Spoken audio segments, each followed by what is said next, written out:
depois houve uma série de trabalhos ao longo depois do Cruz, uma série de trabalhos para realmente consolidar essa transferência. A transferência não foi feita e depois, em 1950, no início da década de 50, houve a decisão de se construir Brasília, né? Construir Brasília. E aí, para se construir Brasília, para se definir o sítio exato onde a cidade seria construída, naquela época foi contratada pelo governo brasileiro, que eu também acho interessante contar isso, porque também tem a ver com questões sumamente ambientais, especificamente na área de meio ambiente. Foi contratada uma empresa americana chamada Donald Belcher, que era uma das maiores empresas de engenharia na época, no início da década de 50, uma empresa de consultoria que tinha, enfim, os melhores quadros, né, que era sediado nos Estados Unidos, em Nova York. E essa empresa foi contratada para, neste quadrilátero do Cruz, ela indicar qual era o melhor sítio, o melhor local para se construir Brasília. Na realidade, ela estudou um quadrilátero até maior. O Cruz demarcou um quadrilátero de 14.400, a empresa Belcher estudou um quadrilátero de 50 mil quilômetros quadrados, ou seja, bem além dos 14.400, e indicou no trabalho que eles fizeram 6 sítios onde poderia ser construído Brasília, tá certo? Tinha um lá perto de Planaltina, o outro é onde nós hoje estamos aqui conversando com vocês, que é o plano piloto. Tinha um lá perto de Lusiânia, enfim, tem várias alternativas que eles colocaram, e sempre colocando, elencando essas alternativas em questões ambientais, ou seja, aí já mais, assim, coisas mais detalhadas, né? Era no início da década de 50, existiam outras tecnologias que não existiam na época do Cruz, né? Era a parte de aerofotogrametria, né? Fotografia, tirar fotografias aéreas, fazer levantamentos aerofotogramétricos. Eles já tinham essa tecnologia muito bem desenvolvida na época. A empresa, a Belcher, era uma empresa que dominava muito bem essa tecnologia. O governo brasileiro mandou 8.000 fotografias aéreas lá para os Estados Unidos. Por isso que eu sempre digo que os americanos conhecem muito bem essa nossa região já de muito tempo atrás. Eles conhecem com detalhes que nós enviamos fotografias aéreas para eles sobre essa nossa região, mais uma série de mosaicos, de fotoíndices. Eles mandaram engenheiros para cá, geólogos, para se fazer trabalhos de campo, sondagem, e deram 6 alternativas, e a alternativa que foi escolhida foi o sítio que na época era por cores, era o sítio Castanho, onde mas estudando mais detalhadamente, por exemplo, o tipo de solo para fins de edificação, que seria uma capital da República, onde é que seria a parte de abastecimento d'água, de onde viria, a parte de lixo, enfim, tudo eles já com uma coisa mais detalhada, além do que o Cruz fez, porque o Cruz estudou mais da forma macro, e a empresa Belcher estudou mais detalhadamente. Isso é para dar um pano de fundo aqui rapidamente de como essa nossa região, o Distrito Federal, onde nós estamos aqui, que é o foco do nosso bate-papo hoje, como ele já foi estudado do ponto de vista ambiental, e esses estudos remontam já muito tempo atrás.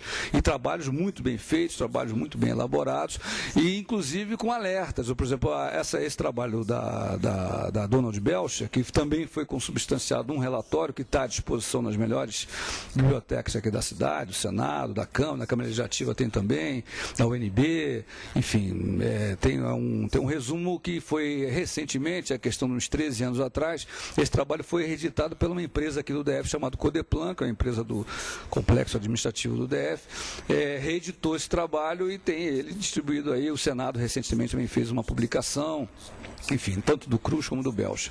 E ele já naquela época, a empresa já indicava, por exemplo, algumas áreas aqui em Brasília onde não deveriam ter edificações, porque o solo era frágil, o solo era muito suscetível à erosão. Por exemplo, no setor P, na Guariroba, onde alguns anos atrás teve uma remoção de casas por questões de erosão, que o solo estava muito frágil na região, e as casas começaram a rachar.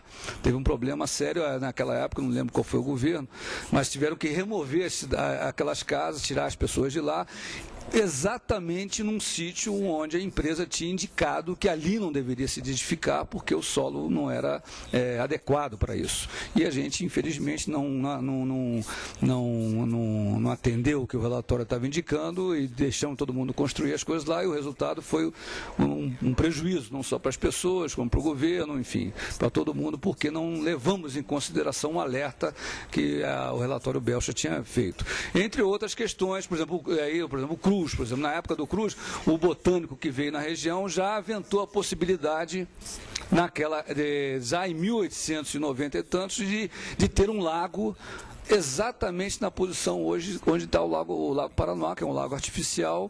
Já naquela época, no relatório do Cruz, o sujeito lá, o botânico, já dizia que naquela região poderia se ter um lago, seria muito interessante, enfim, porque para fins paisagísticos e tal. Ou seja, são trabalhos que já fizeram prognósticos muito precisos e muito importantes para o nosso território do ponto de vista ambiental. Bom, o Cruz e o Belcher, então, mostrando como nosso sítio foi muito estudado. Depois disso, aí já vieram uma série de governos, já tiveram uma série de trabalhos aqui, de levantamentos, de trabalhos de organização territorial. Eu lembro, por exemplo, do PEOT, que é um trabalho que foi feito em 1977, um trabalho de grande envergadura, feito pelo governo na época, para estudar a organização territorial do Distrito Federal. Um trabalho muito importante, que, obviamente, vou simplificar aqui o resultado do trabalho, mas mostrando que a dinâmica de crescimento do Distrito Federal tinha que ser na região onde está Taguatinga e Ceilândia. Aquela região que deveria ser mais desenvolvida, mais adensada, com mais construções e tal, porque era uma região, enfim, adequada para isso. E a região do lado de Planaltina, Sobradinho, onde o nosso amigo Toninho vive e faz muitos trabalhos lá, deveria ser mais preservada, porque era uma área que tinha muitas nascentes, enfim, devia ser. E hoje, infelizmente. Hein? Mas não tanto como a gente gostaria, né? Mas, enfim. Tivemos o PO, tivemos depois o POT, Plano de Ocupação Territorial, o POUSO, o PDOT agora, tivemos 92, 97, agora estamos fazendo uma revisão. Tivemos uma série de planos sobre recursos hídricos, de lixo, planos diretores e tal. Ou seja, não é por falta de trabalho, de planejamento, de estudo, que o Distrito Federal não falta trabalho nessa área de meio ambiente, porque todos esses trabalhos que eu estou relatando aqui, todos eles têm uma vertente muito forte na área de meio ambiente. Um plano diretor de recursos hídricos é um plano de meio ambiente, porque está falando de um recurso natural de suma importância para nossas economias, para a nossa sobrevivência, para o nosso dia a dia, que é a questão da água. Plano diretor de lixo é a mesma coisa. Tudo isso são questões ambientais, são planos setoriais, mas que têm a ver com a questão ambiental macro, né? Enfim, Brasília tem esse privilégio de ser uma das unidades da federação, que eu sempre digo, das mais estudadas do ponto de vista ambiental, que tem mais levantamento, que tem mais dados, até porque é um território muito pequeno também, são 5.814 km² apenas o Distrito Federal, e das mais bem aquinhoadas em termos de recursos, né? Só que a Secretaria de Educação aqui, por exemplo, tem um orçamento maior, por exemplo, que a cidade de Curitiba.